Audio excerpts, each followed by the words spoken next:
नास्तैव नास्तैव गतिरन्यथा। हरे कृष्ण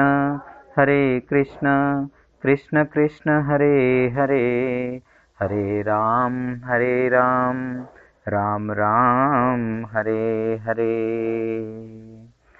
सभी भक्तजनों के चरणों में सादर दंडवत प्रणाम। आज श्री मद्भगवद गीता के अध्याय 4 श्लोक संख्या 9 पर सत्संग करने का विचार है। कल हम सभी एक बहुत ही प्रसिद्ध श्लोक अध्याय 4 श्लोक संख्या 7 और 8 पर चर्चा किए थे। आज श्लोक संख्या 9।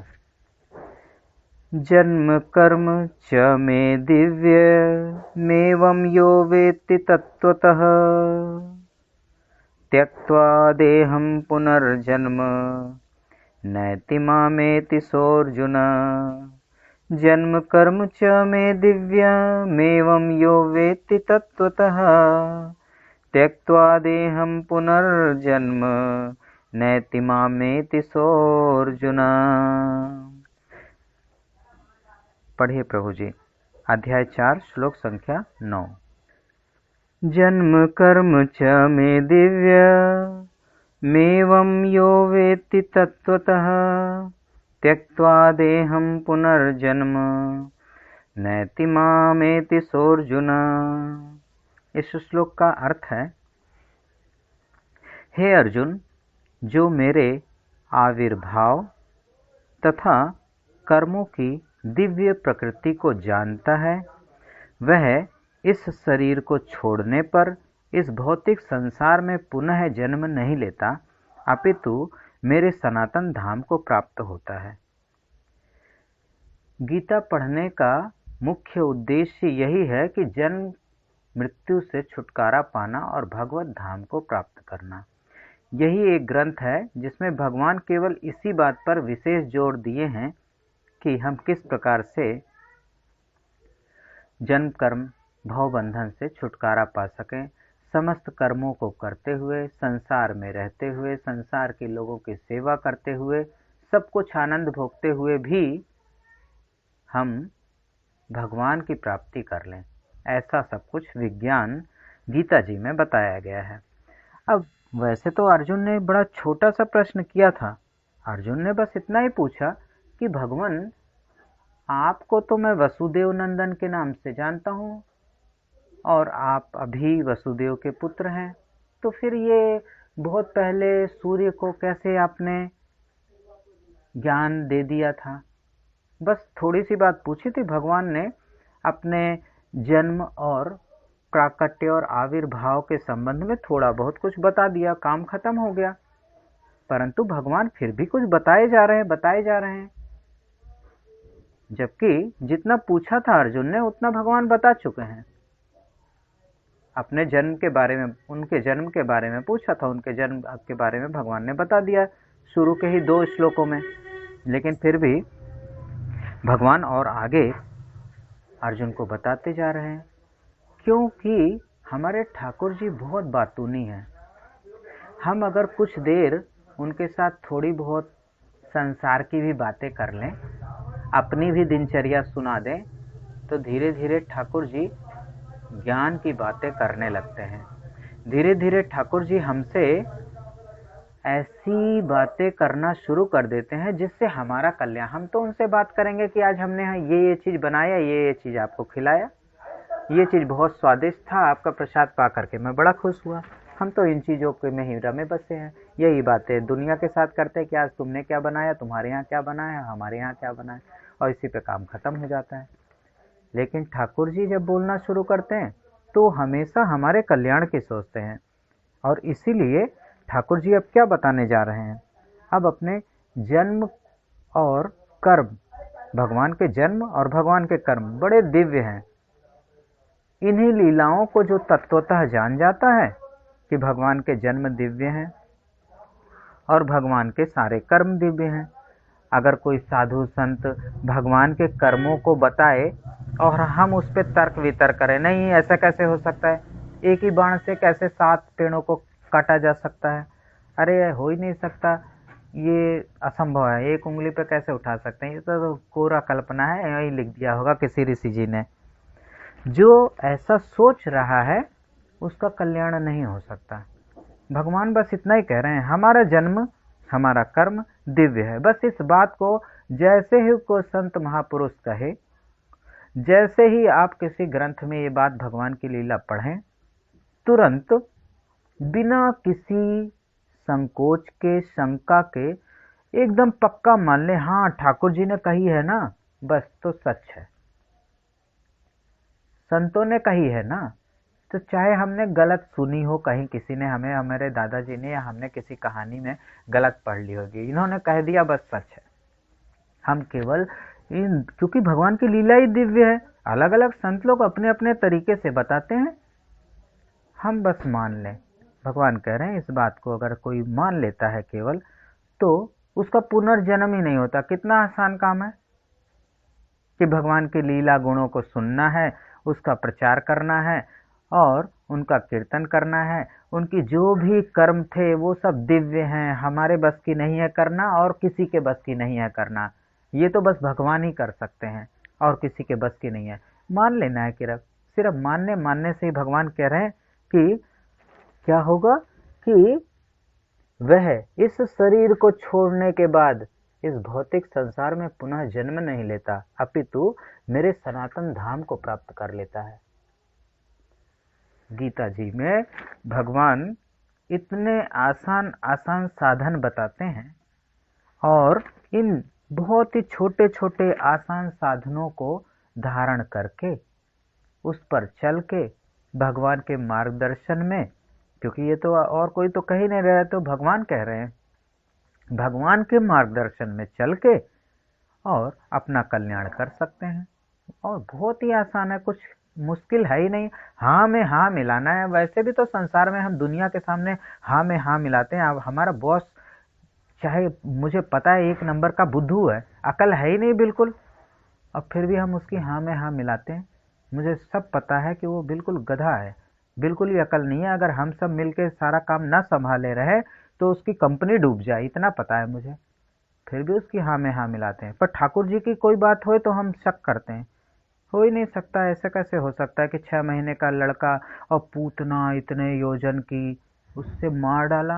ऐसा ही होएगा, कोई लिख दिया होगा, हम उस पर नहीं विश्वास करेंगे। पर जो हमारे पता है कि ये बिल्कुल गलत बोल रहा है, उस पर विश्वास कर ले रहे, यार तू कह रहा तो चल सही है, मान लिया मैंने।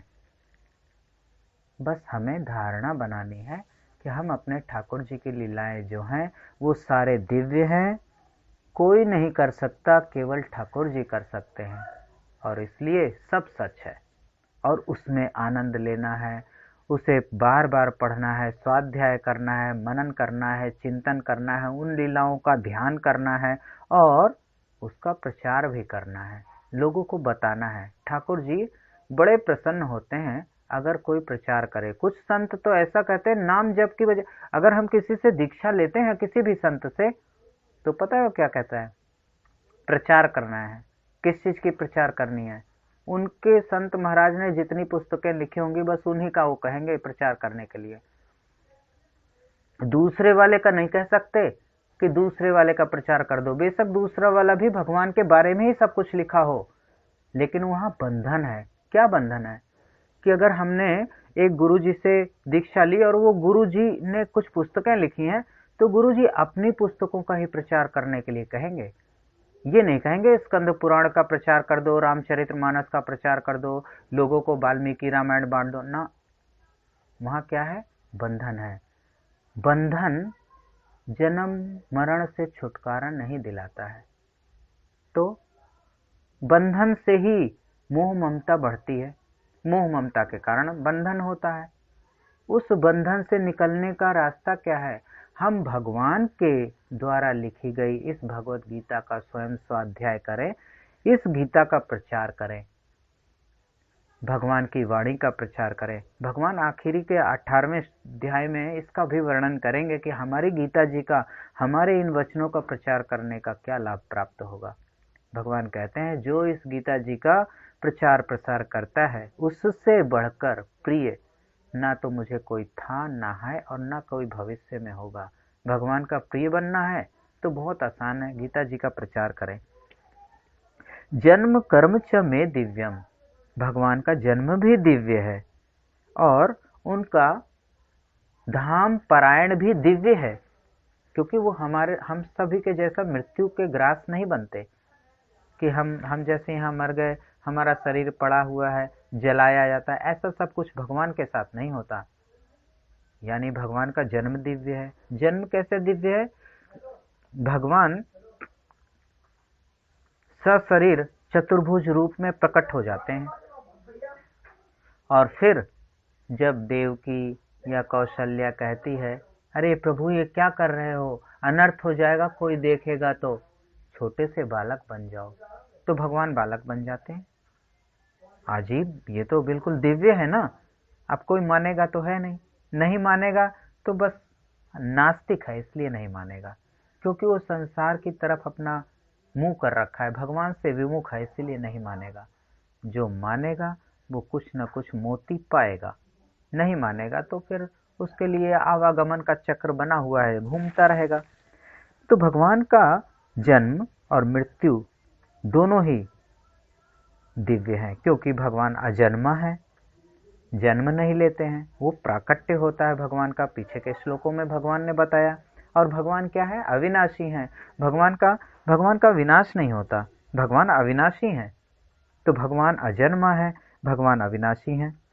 उनका मनुष्य रूप में अवतार साधारण मनुष्यों की तरह नहीं होता, वे कृपा पूर्वक जीवों का हित करने के लिए स्वतंत्रता पूर्वक मनुष्य आदि के रूप में जन्म धारण करने की बस लीला करते हैं। उनका जन्म ना तो कर्मों के बंधन में होता है, हम सभी पूर्व जन्म के कर्म फलों के अनुसार सुख और दुख भोग रहे हैं, पर भगवान कर्म के बंधन में नहीं रहते, वो कर्म में बंधे नहीं रहते, वो उनकी मर्जी है, वो जो करना चाहे कर सकते हैं। हमारे साथ ही मर्जी नहीं चलेगी, हम कोई अधर्म का काम करेंगे तो हमें उसका दंड मिलेगा, परंतु भगवान इन सब से परे हैं। वे अपनी इच्छा से शरीर धारण करते हैं और अपनी इच्छा से कर्म करते हैं। वो कर्म क्या होता है? एक लीला होती है। भगवान साकार विग्रह जो है, जीवों के शरीर की तरह हाड़ मांस का नहीं होता। भगवान का जो शरीर है हम सब की तरह नहीं होता, उनका शरीर भी दिव्य होता है। जीवों के शरीर में क्या होता है? पाप पुण्य, अनित्य होता है शरीर, यानी हमेशा नहीं रहेगा, वृद्धावस्था को प्राप्त होगा ही होगा, मृत्यु होगी ही होगी, रोगग्रस्त होता है। हमारा शरीर लौकिक है, सांसारिक है, विकार इसमें भरे होते हैं, पांच भौतिक होता है हमारा शरीर, और हमारा शरीर रज तथा शुक्र से उत्पन्न होता है। परंतु भगवान का विग्रह पाप पुण्य से रहित, ना तो उसमें पाप है न पुण्य है, नित्य है, पहले भी था, अब भी है और आगे भी रहेगा, अनामय, अलौकिक, विकार से रहित, परम दिव्य और प्रकट होने वाले होते हैं, जन्म लेने वाले नहीं होते। अन्य जीवों की अपेक्षा वो देवताओं के शरीर से भी दिव्य होते हैं। देवताओं का शरीर मनुष्यों से दिव्य है, परंतु देवताओं के शरीर से भी दिव्य भगवान का शरीर है। पर भगवान का शरीर उन देवताओं से भी अति विलक्षण होता है, जिसका देवता लोग भी सदा दर्शन करना चाहते हैं। ऐसे प्रभु का जब प्राकट्य होता है तो समस्त देवगण आकर के इस धरती पर अलग अलग रूप में विचरते हुए भगवान का दिव्य दर्शन प्राप्त करना चाहते हैं। जब भी, चाहे वो कृष्ण जन्म हो, चाहे वो राम जन्म हो, तो सभी ऋषिगण, देवगण आदि पधारते हैं ताकि ठाकुर जी का दर्शन हो जाए। भगवान जब श्री राम या कृष्ण के रूप में आते हैं, तब माता कौशल्या या देवकी के गर्भ से उत्पन्न नहीं होते, वे हाथों में अपने शंख चक्र गदा पद्म ले करके अपने स्वरूप का दर्शन देते हैं। फिर माता जब प्रार्थना करती है तब बाल रूप में लीला करने लगते हैं। भगवान श्री राम जब प्रकट होते हैं तो तुलसीदास जी ने इसका वर्णन किया है। जब प्रकट होते हैं तो माता कौशल्या के शब्दों में भगवान की प्रार्थना होती है, भय प्रगट कृपाला दीन दयाला कौशल्या हितकारी हर्षित महतारी मुनि मनहारी अद्भुत रूप विचारी। कौशल्या के हित करने वाले दीनदयाल प्रभु प्रकट होते हैं। उन्हें देख करके माता बहुत हर्षित होती हैं। मुनियों के भी मन को हर लेने वाले उनका रूप बहुत अद्भुत है। लोचन अभिरामा तनु घन श्यामा निज आयुध भुजचारी। उनके चारों हाथों में आयुध विराजमान है, अर्थात वो शंख चक्र गदा पद्म आदि धारण किए हुए हैं। भूषण वनमाला नयन विशाला शोभा सिंधु खरारी। ऐसी प्रार्थना करते हुए जब चारों चतुर्भुज रूप में माता देखती है तो माता क्या कहती है? माता कहती है, माता पुनि बोली सोमति डोली तजहु तात यह रूपा। भगवान को माता बताती है कि कैसे जन्म लेना होता है। ये रूप तजो हे तात है बेटे, इस रूप को हटाओ। कीजय शिशुलीला अद्भुत कीजय शिशुलीला अति प्रिय शीला यह सुख परम अनुपा।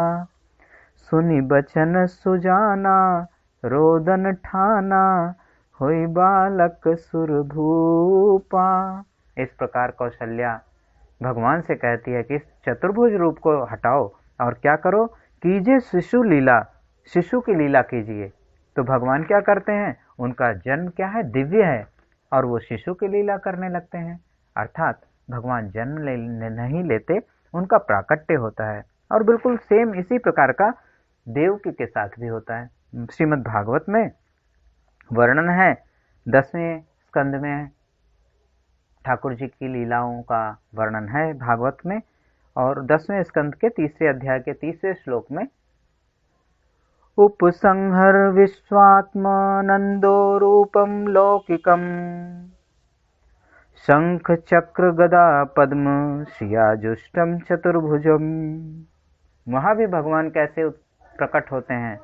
शंख चक्र गदा पद्म श्रियाजुष्टम चतुर्भुजम। वहां भी भगवान चतुर्भुज रूप में प्रकट होते हैं।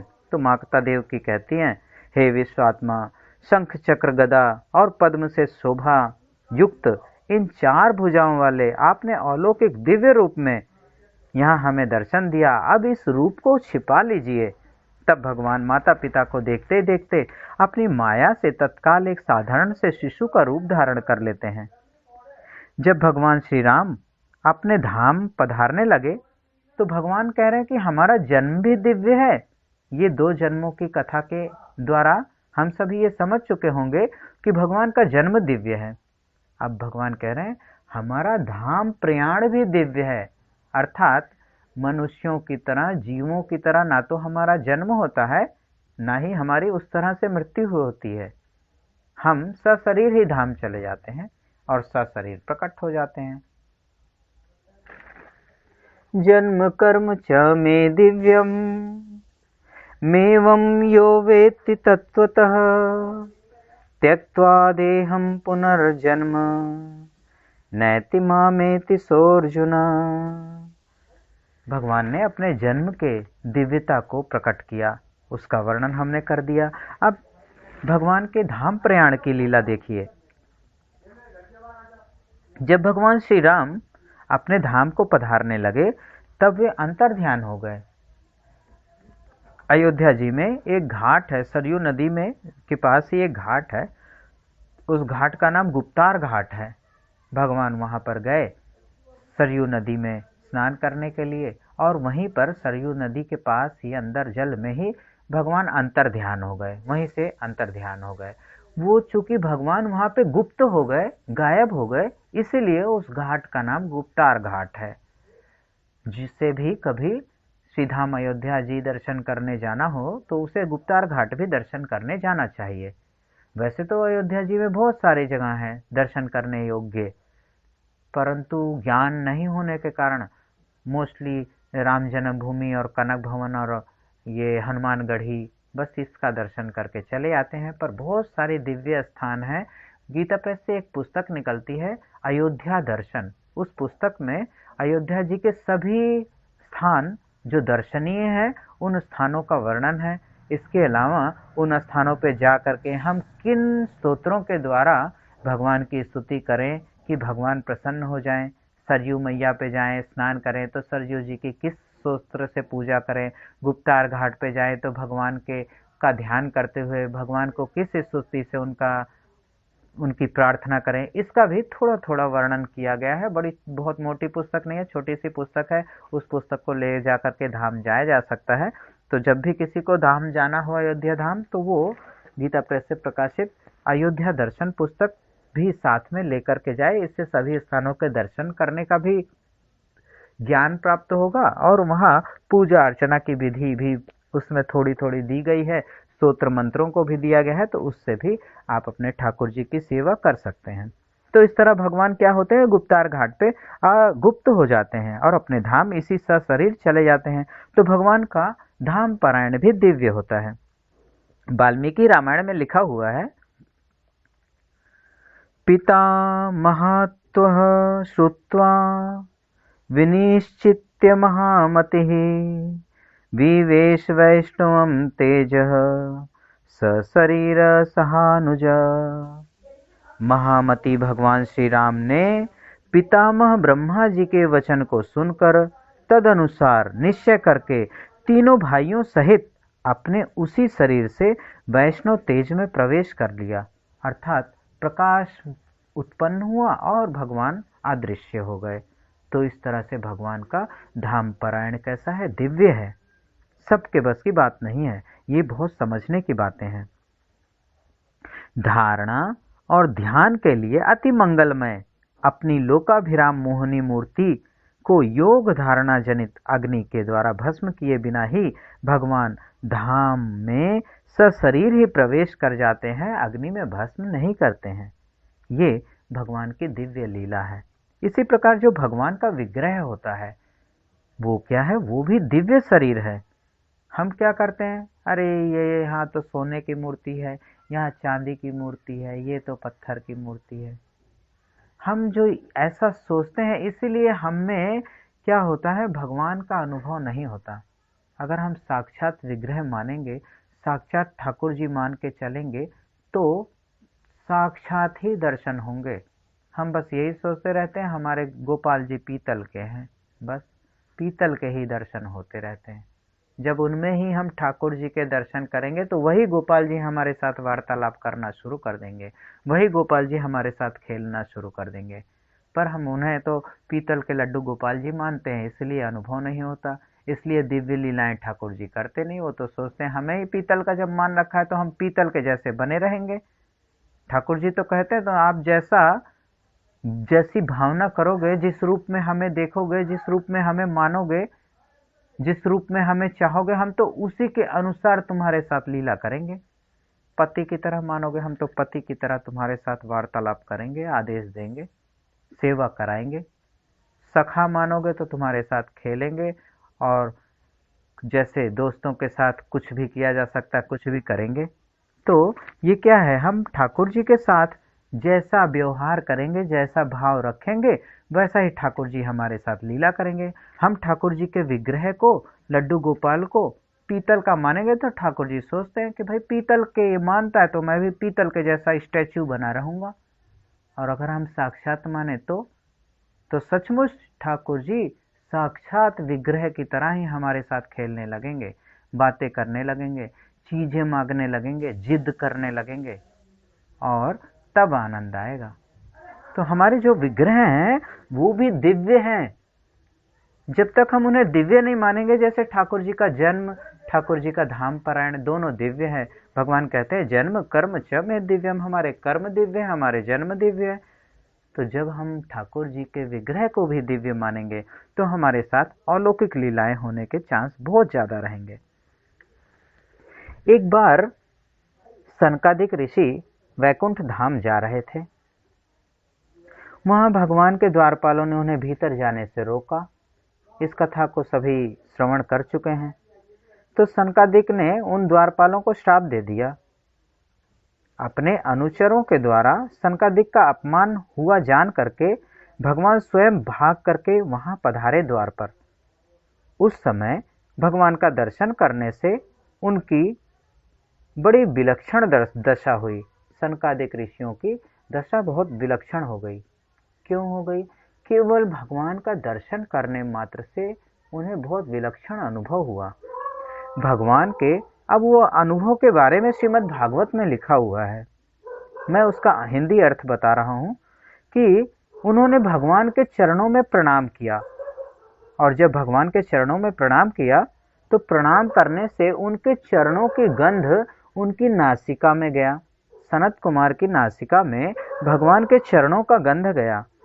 प्रणाम करने पर उन कमल नेत्र भगवान के चरण कमल के पराग मिली हुई उस तुलसी मंजरी की वायु ने उनकी नासिका के छिद्र में प्रवेश करके उन अक्षर परमात्मा में दिव्य स्थित रहने वाले, नित्य स्थित रहने वाले ज्ञानी महात्माओं के चित्त और शरीर को क्षुब्ध कर दिया। यानी ज्ञानी महात्माओं के शरीर को विचलित कर दिया। ऐसा दिव्य आनंद प्रदान किया। क्या चीज आनंद प्रदान किया? भगवान के चरणों से निकलने वाली तुलसी मंजरी के गंध ने उनकी आत्मा को विचलित कर दिया। हमारे इस्कॉन मंदिरों में जब आरती हो जाती है तो आरती के पश्चात भगवान के चरणों में जो पुष्प रखा होता है उस पुष्प को दिया जाता है कि सभी लोग इसे सूंघें। तो सभी सूंघ करके आगे दूसरे को दे देते हैं। ये क्या है? ये प्रथा यहीं से चली आई है। हमें नासिका के द्वारा क्या करना है? भगवान के चरणों में चढ़ाए गए पुष्पों का गंध लेना है। इस तरह हम नासिका के द्वारा भगवान को प्रसन्न करने का काम कर सकते हैं। भगवान ने क्या कहा है? अपने सभी इंद्रियों के द्वारा भगवान को प्रसन्न करने का काम करो, भगवान की प्रसन्नता के लिए काम करो। तो हम नासिका के द्वारा भगवान के चरणों में अर्पित किए गए पुष्पों का गंध लें। ऐसा करने से क्या होगा? ऐसा करने से यदि हम उस विग्रह में सच में उस विग्रह को दिव्य मानते हैं, साक्षात मानते हैं, तो वैसी ही दशा हो जाएगी जैसी सनत कुमार की हुई थी। उन्होंने क्या किया था? केवल भगवान को प्रणाम करके उनके चरणों से आ रही सुगंधी को ग्रहण किया था, और इतने से ही उन्हें विलक्षण अनुभूति हुई। शब्द आदि विषयों में गंध इतनी विलक्षण चीज नहीं होती। हम बोल रहे हैं इससे कोई खुशबू नहीं निकल रही, हम भगवान की ही चर्चा कर रहे हैं, तो इससे क्या विलक्षणता प्राप्त हो रही है? हमारे कानों को सुख प्रदान हो रहा है, हमारे हृदय में ठाकुर जी की छवि आ रही है। जब हमने कौशल्या का वर्णन किया, राम जी का वर्णन किया, तो उस समय हम सच में अयोध्या जी में थे। उस समय सच में ऐसा लग रहा था कि ठाकुर जी की इस तरह लीला हो रही थी, हमारे हृदय में वो चलचित्र की तरह चल रहा था। ये विलक्षणता आ रही थी, पर सूंघने का कोई विलक्षणता नहीं आ रही थी, क्योंकि शब्दों में ऐसी विलक्षणता नहीं है, पर पुष्पों में है। तो मन जिसमें आकृष्ट हो जाए वो सभी कर्म करने चाहिए, भगवान में आकृष्ट होना चाहिए। हमें कथा श्रवण करने से कुछ देर के लिए हम भगवान के प्रति आकर्षित हो जाते हैं, भगवान की ओर आकर्षित हो जाते हैं। ऐसे सारे कर्म करने चाहिए। कुछ देर के लिए जब हम गंध लेते हैं, हमें पहले तो पता नहीं होता है कि ये पुष्प क्यों दे रहे हैं और क्यों सूंघ रहे हैं, लेकिन अब तो पता चल गया। अब तो हम विशेष तरह से उसे सूंघने का प्रयास करेंगे। और अगर कभी आरती के बाद, आरती के समय नहीं पहुंच पाए, तो हम तो वहां पुजारी जी से कहेंगे कि ये पुजारी जी, हमें भगवान के चरणों का एक पुष्प दे दीजिए। हाँ, और सब मंदिरों में बहुत दिक्कत है कि वहाँ बहुत भीड़ होती है और पुजारी जी इतना ध्यान नहीं देते हैं, परंतु इस्कॉन मंदिरों में ऐसा नहीं है। आप माला ले जाइएगा, अपनी जप माला, माला झोली तो ठाकुर जी के चरणों में रख देंगे, और सब मंदिरों में ऐसा नहीं होता। आप वहाँ मांगिएगा पुष्प तो उन्हें आपको देंगे, वो चाहते हैं आप किसी तरह से ठाकुर जी में लगो। वहाँ धन की कोई आवश्यकता नहीं है, वहाँ आप प्रेम की आवश्यकता है। तो ठाकुर जी के जब मंदिर में आप जाएं तो जरूर उनसे मांगें कि हमें ठाकुर जी के चरणों का पुष्प दो, उसका गंध लें, विशेष अनुभूति महसूस करें, क्या साक्षात ठाकुर जी के चरणों की सुगंधी हमें प्राप्त हो रही है, तब दिव्य अनुभव होता है।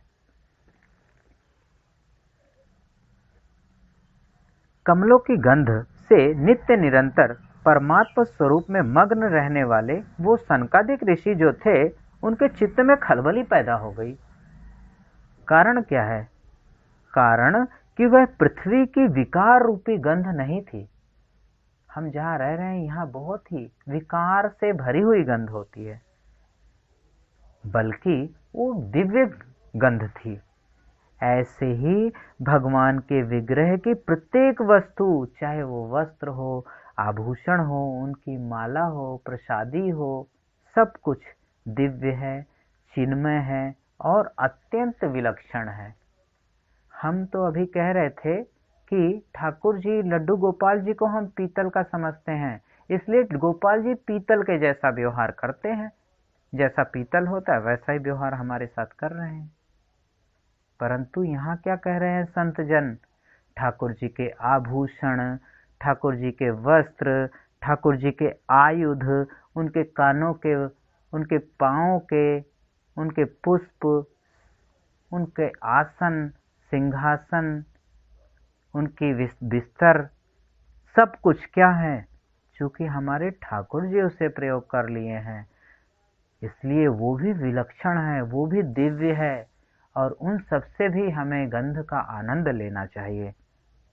जब हम ये सब करेंगे तो ठाकुर जी बहुत प्रसन्न होंगे, जरूर कृपा करेंगे, जरूर नई नई अनुभूति प्रदान करेंगे। भगवान की लीलाओं को सुनने, पढ़ने, याद करने आदि से हम सभी का अंतःकरण निर्मल हो जाता है। उतनी देर तक संसार की कोई बात याद नहीं आती। इस कमरे में क्या हो रहा है, जहां हम सुन रहे हैं, आसपास क्या हो रहा है, अगले कमरे में क्या हो रहा है, पड़ोस में क्या हो रहा है, इस संसार में कहाँ कहाँ क्या समाचार चल रहा है, कुछ भी उस समय याद नहीं रहता। हम उतनी देर के लिए भगवत धाम में ही होते हैं, ठाकुर जी के साथ ही होते हैं, उनके साथ ही आनंद ले रहे होते हैं। क्यों? क्योंकि ठाकुर जी की लीला दिव्य है, ठाकुर जी के कर्म दिव्य हैं, ठाकुर जी के जन्म की कथा दिव्य है, इसलिए हमें वो आकर्षित कर लेते हैं और उतनी देर तक के लिए हमारा मन शांत, बिल्कुल शांत और उनसे जुड़ा हुआ होता है। इसलिए हमें परमानंद की अनुभूति होती है और हमारा अंतःकरण निर्मल और पवित्र हो जाता है। हमारा जो अज्ञान है, अज्ञान क्या है? संसार की कामनाएं उतनी देर के लिए हमारे से दूर हो जाती हैं। यह भगवान के कर्मों की दिव्यता है। भगवान कह रहे हैं कि हमारे जन्म और कर्म में जो दिव्यता है, उस चीज को जो कोई जान लेता है उसका पुनर्जन्म नहीं होता। हम विस्तार से बस यही बताने का प्रयास कर रहे हैं कि ठाकुर जी के जन्म, ठाकुर जी के कर्म में क्या दिव्यता है, कैसी दिव्यता है, हम किस प्रकार समझें कि उसमें दिव्यता है और उस दिव्यता का किस प्रकार अनुभूति करें, ताकि हम पुनर्जन्म के चक्कर में ना पड़े, ठाकुर जी के धाम चले जाए। ठाकुर जी यहाँ स्वयं कह रहे हैं, त्यक्त्वा देहम पुनर्जन्म, उस देह का पुनर्जन्म नहीं होता, नैति मामेति सोर्जुना, और वो हमारे धाम को प्राप्त कर लेता है। कितनी बड़ी बात है। तो भगवान के कर्म क्या है? बहुत ही दिव्य है। मनुष्य का बस इतना जान लेने से ही कल्याण हो जाता है। सनकादिक ऋषि, ज्ञान स्वरूप ब्रह्मा जी, शंकर जी, नारद जी आदि सभी उन्हीं भगवान की लीलाओं को गा करके, सुन करके मगन हो जाते हैं, उन्हें होश ही नहीं रहता। हम मगन नहीं हो पाते, क्योंकि हम अपने ठाकुर जी को ही दिव्य नहीं समझते, हम उनके विग्रह को ही दिव्य नहीं समझते, उन्हें साक्षात नहीं समझते, इसलिए हम मगन नहीं हो पाते। और जबकि ये ऋषि मुनिगण मगन हो जाते हैं। भगवान के अवतार के जो दिव्य लीला स्थान हैं, उन स्थानों में बहुत ही आस्तिक भाव, श्रद्धा भाव, प्रेम पूर्वक निवास करने से, उनका दर्शन करने से भी मनुष्य का कल्याण हो जाता है, ऐसा संत लोग कहते हैं। इसलिए समय समय पर भगवान के धाम जाना चाहिए। भगवान से एक ने बड़ी शिकायत कही कि भाई क्या करूं, हमें तो एक बिल्कुल टाइम ही नहीं मिलता, है ही नहीं टाइम मेरे पास, कैसे आ जाऊं तुम्हारे धाम। तो भगवान क्या कहते हैं, अरे भाई साल के 12 महीने तुम्हें टाइम नहीं मिलता? हाँ, मेरे पूरे साल भर टाइम नहीं मिलता, पूरे 12 महीने टाइम नहीं मिलता। तो ठाकुर जी ने कहा तो कोई बात नहीं, तुम 12 महीने काम करो, 13वें महीने में आ जाओ। तो आदमी बोला, भगवान 12 ही महीने होते, 13 नहीं होते? तो भगवान ने कहा कोई बात नहीं, तुम जैसों के लिए मैं 13वां महीना भी बना रहा हूं। और वो 13वां महीना पुरुषोत्तम मास कहते हैं। हमारे हिंदी महीनों में केवल 12 महीने ही होते हैं, सबके लिए ही 12 महीने हैं, पर ठाकुर जी ने ऐसे व्यस्त आदमी के लिए, जिसे कुछ भी करने को कहना, खाने की फुर्सत नहीं है, कोई तो कहता मरने की फुर्सत नहीं है, ऐसे मरने की जिसे फुर्सत नहीं है, उन लोगों के लिए पुरुषोत्तम मास, अधिक मास बनाया भगवान ने कि चल तू 12 के 12 महीने काम कर, अब एक 13वां महीना दे रहा हूं, फिर मत कह देना कि मुझे समय नहीं मिला था भगवान, इसलिए आपको याद नहीं कर सका, आपके धाम नहीं जा सका। भगवान शिकायत करने का कोई मौका नहीं छोड़े हैं। अब हम उन मौकों का प्रयोग ना करें तो ये हमारी गलती है। भगवान पूरा 1 महीना एक्स्ट्रा देते हैं और ये भी कहते हैं कि अगर उस 1 महीने में भी तू पूरे महीने भजन में लग जाएगा तो तुझे पूरे साल भर भजन करने का फल प्राप्त होगा। यानी उन महीनों में भजन, जप, तप, दान आदि, धाम आदि जाने का बहुत अधिक फल होता है। इस साल भी पुरुषोत्तम मास है। कब? श्रावण का महीना आपकी बार अधिक मास है। तो जिसको अधिक मास का सेवन करना हो, सावन के महीने में किसी न किसी धाम जाने का अभी से ही विचार बना लें। और 1 दिन के लिए मत करना, कम से कम 1 हफ्ता तो जरूर, और बहुत अधिक टाइम है तो महीने भर, नहीं तो 1 हफ्ता तो जरूर ही बनाओ कि किसी धाम में जाएंगे और 1 हफ्ता वहां रह के केवल और केवल भजन साधना करेंगे, केवल संतों के दर्शन करेंगे, केवल भगवान के जो दिव्य स्थान हैं उनका दर्शन करेंगे। वहां दिव्य स्थान पर देख करके तुरंत भाग नहीं आएंगे, वहां पर बैठ करके कम से कम 2-4 माला जप करेंगे, वहां पर परिक्रमा करेंगे। ठाकुर जी की 4 परिक्रमा करनी होती है, जो विष्णु भगवान के मंदिर होते हैं उनके 4 परिक्रमा करनी होती है, उनकी 4 परिक्रमा करेंगे। वहां संत महात्माओं की जो भी हमसे सेवा बन पाएगी सेवा करेंगे, नहीं धन होगा तो कम से कम साष्टांग दंडवत प्रणाम तो अवश्य ही करेंगे, उन्हें प्रणाम ही करके उनकी सेवा कर देंगे, पर जरूर जाएंगे। तो भगवान बिल्कुल भी अपनी तरफ से शिकायत करने का मौका नहीं देते, और हम शिकायत कर भी नहीं पाएंगे कि भगवान मुझे पूरे साल आपने मुझे इतना काम में फंसा दिया था कि हमें 12 महीने मरने की फुर्सत नहीं थी। भगवान ने इसलिए 12वां की जगह 13वां महीना स्पेशल उन्हीं लोगों के लिए दे रखा है, और नाम क्या दिया? अधिक मास। अधिक है, अधिक कर, जितना अधिक भजन कर सकता है उतना अधिक कर, इसीलिए उसका नाम ही अधिक है, अधिक कर ले। तो भगवान के जो दिव्य धाम है, उन धामों का दर्शन करने से भी मनुष्य का कल्याण हो जाता है। भगवान मात्र जीवों का कल्याण करने के उद्देश्य से ही अवतार लेते हैं, ताकि वो दिव्य स्थान हम सभी को पता चल जाए, वहां जाएं और अपना कल्याण कर सकें। और भगवान उन दिव्य स्थानों पर अनेक अनेक प्रकार की लीलाएं करते हैं, वहाँ के लोगों से, पुस्तकों से, संतों से।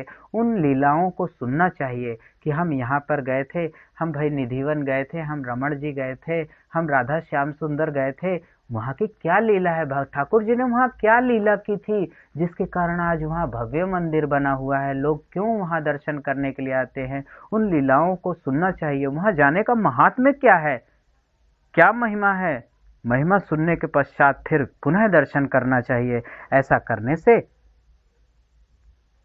करने से हमें भगवान के धाम जाने का सर्टिफिकेट मिल जाता है। ठाकुर जी प्रसन्न हो जाते हैं। क्यों?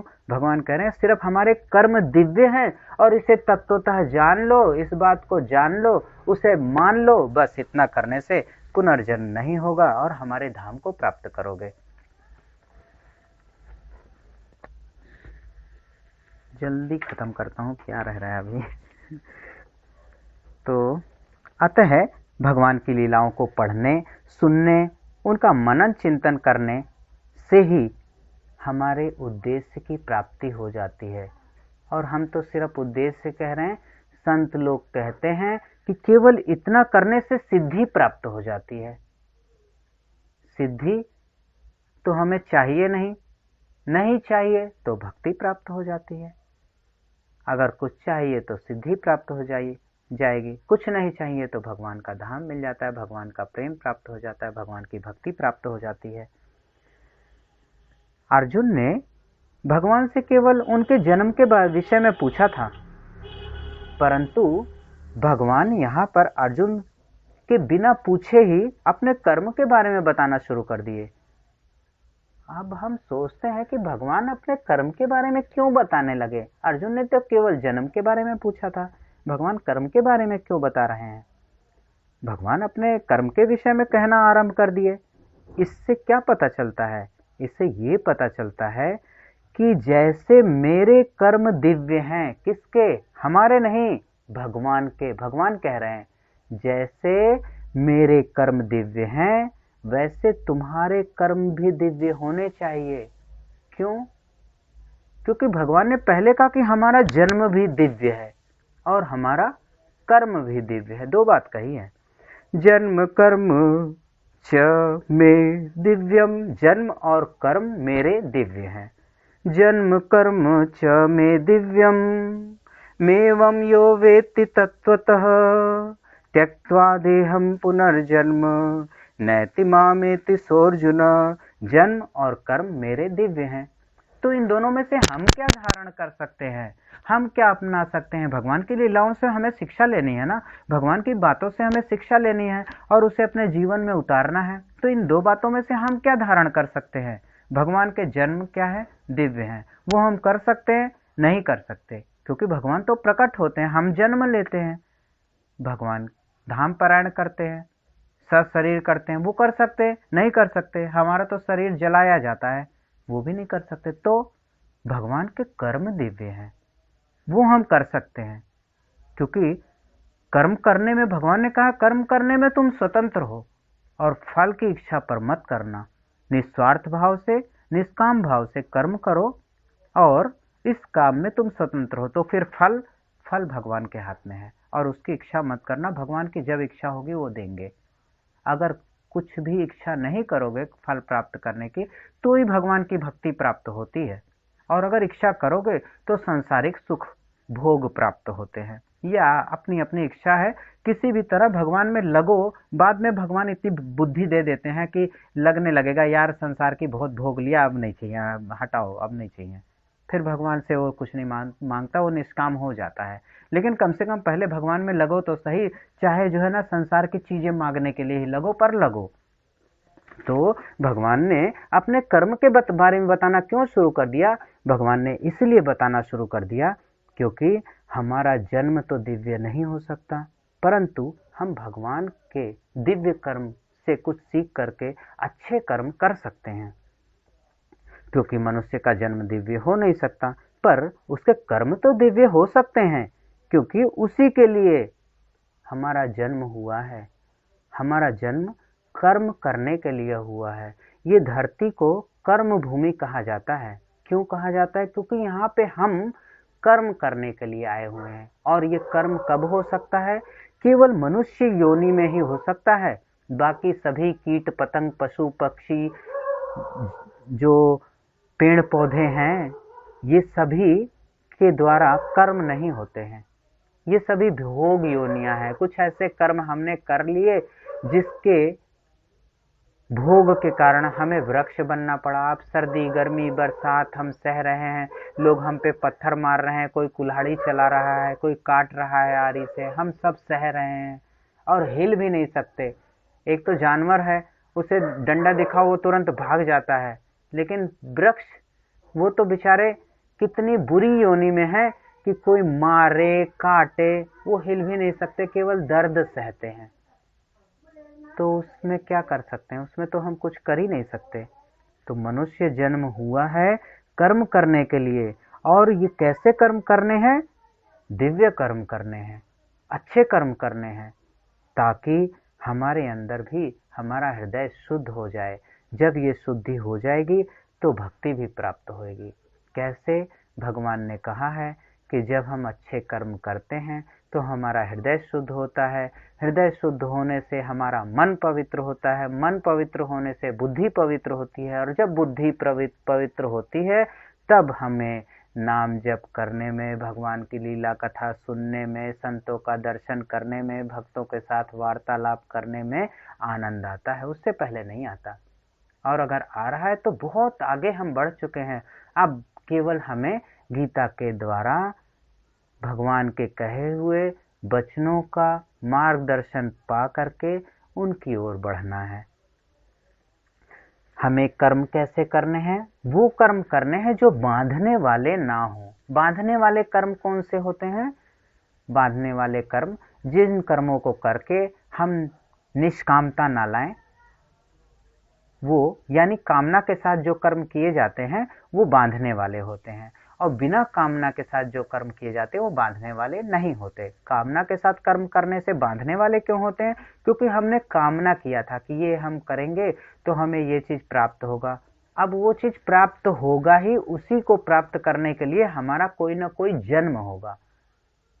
वो जन्म क्या हो गया? बंधन में फंस गए। फिर अब उस जन्म में भी तो कुछ ना कुछ कर्म करने ही पड़ेंगे, फिर उसे भोगने के लिए भी तो कुछ न कुछ जन्म लेना ही पड़ेगा। ये जन्म मृत्यु का चक्कर छुड़ाने के लिए ही भगवान कह रहे हैं निष्काम भाव से कर्म करो, निष्काम भाव से कर्म करो। तो जो कर्म बांधने वाले होते हैं वो दिव्य नहीं होते, वो मुक्ति दिलाने वाले नहीं होते। इसलिए हमें दिव्य कर्म करने हैं। यहाँ दिव्य शब्द से बस इतना ही आशय रखें कि निष्काम और निष्काम भाव से कर्म करें। विनाशशील वस्तुओं के साथ जब भी हम अपना संबंध जोड़ते हैं, संसार की ओर जितनी भी वस्तुएं हैं और जितने भी जीव हैं, बहुत से पशुओं के प्रति भी हम बहुत प्रेम रख लेते हैं। कोई कुत्ता पालता है, कोई खरगोश पालता है, कोई तोते पालता है, उनकी सेवा करता है, उनसे प्रेम हो जाता है। कोई हिरण पालने की सोचता है, कोई मोर पालने की कोई सोचता है, और कोई कोई देशों में हमने सुना है शेर भी पालते हैं, उनसे प्रेम हो जाता है। तो विनाशशील वस्तुएं ये सभी मरने वाली चीजें हैं, कभी ना कभी खत्म होने वाली चीजें हैं, ये सांसारिक चीजें हैं, जड़ पदार्थ है। किसी भी जड़ पदार्थ विनाशशील वस्तुओं के साथ अपना संबंध ना मानो। इनके साथ संबंध मानने से कर्म में मलिनता आती है। भगवान यहाँ कर्म के बारे में बता रहे हैं, और यही मलिनता बांधने वाली होती है। विनाशी वस्तुओं से अपना संबंध मानने से अंतःकरण, कर्म और पदार्थ ये तीनों चीजें मलिन हो जाती हैं। हमारा अंतःकरण मलिन हो जाता है कि हमें उससे तो लेना ही लेना है, किसी भी हाल में लेना है। मन अपवित्र हो जाता है, हमारे कर्म अपवित्र हो जाते हैं। उसे पाने के लिए हम जाने क्या क्या अधर्म के मार्ग पर चलना शुरू कर देते हैं, और वो पदार्थ तो मलिन है ही है, क्योंकि वो संसार की चीजें हैं। वही संसार की चीजें हम भगवान के लिए प्राप्त करना चाहें तो वही संसार की मलिन वस्तु दिव्य हो जाती है, और उस प्रसाद को हम प्राप्त करें, उस प्रसाद का सेवन करें, तो वही प्रसाद हमारे अंदर जाकर के हमें दिव्य बना देती है। तो इस तरह से भगवान समझा रहे हैं, जैसे भगवान के जन्म में स्वाभाविक ही मात्र जीवों की हित का भाव होता है। भगवान जन्म लेते हैं तो कह रहे हैं साधु नाम परित्राणाय। भगवान क्या? साधुओं की रक्षा करने के लिए। परित्राणाय साधु नाम, विनाशाय च दुष्कृताम, दुष्टों का विनाश करने के लिए, साधुओं की रक्षा करने के लिए भगवान जन्म लेते हैं। अर्थात भगवान अपने लिए नहीं जन्म लेते, दूसरों के हित के लिए जन्म लेते हैं। वो देख करके हमें भी भगवान के दिव्य कर्मों को करना चाहिए, दूसरों के हित के लिए हमें काम करने चाहिए। उससे हमें कोई निस्वार्थ भाव से करें, कोई स्वार्थ ना होए। भगवान भी दूसरों के हित के लिए कर रहे हैं, तो उसमें भगवान का कोई स्वार्थ है क्या? कोई स्वार्थ ही नहीं है। इस तरह भगवान के दिव्य कर्मों को हम अपना सकते हैं। दिव्य जन्म को तो अपनाया नहीं जा सकता, दिव्य धाम परायण को अपनाया नहीं जा सकता, पर जो अपनाया जा सकता है उसी कारण से भगवान कर्म के विषय में भी बताने लगे, क्योंकि भगवान से अर्जुन ने केवल भगवान के जन्म के विषय में पूछा था और भगवान ने अपने दिव्य कर्मों के बारे में बताना शुरू कर दिया ताकि हम उससे कुछ सीख सकें। भगवान को त्रिलोकी में ना कुछ करना शेष है, ना कुछ पाना शेष है, फिर भी वो भगवान जीव मात्र के उद्धार के लिए कृपा पूर्वक इस भूमंडल पर अवतार लेते हैं और तरह तरह की अलौकिक लीलाएं करते हैं। उन लीलाओं को गाने, सुनने, पढ़ने से और उनका चिंतन करने से भगवान के साथ हमारा संबंध जुड़ जाता है। भगवान से संबंध जुड़ने पर संसार के साथ जो जुड़ाव है वो छूट जाता है। संसार का संबंध छूटने पर पुनर्जन्म नहीं होता। भगवान यहाँ कहते हैं, जन्म कर्म च मे दिव्यम मेवं यो वेत्ति तत्वतः। इसको तत्व से जो जान लेता है, ये तत्व क्या है? ये तत्व यही है कि भगवान के अलौकिक लीलाओं को गाने, सुनने, पढ़ने और उनका चिंतन करने से भगवान के साथ संबंध जुड़ता है।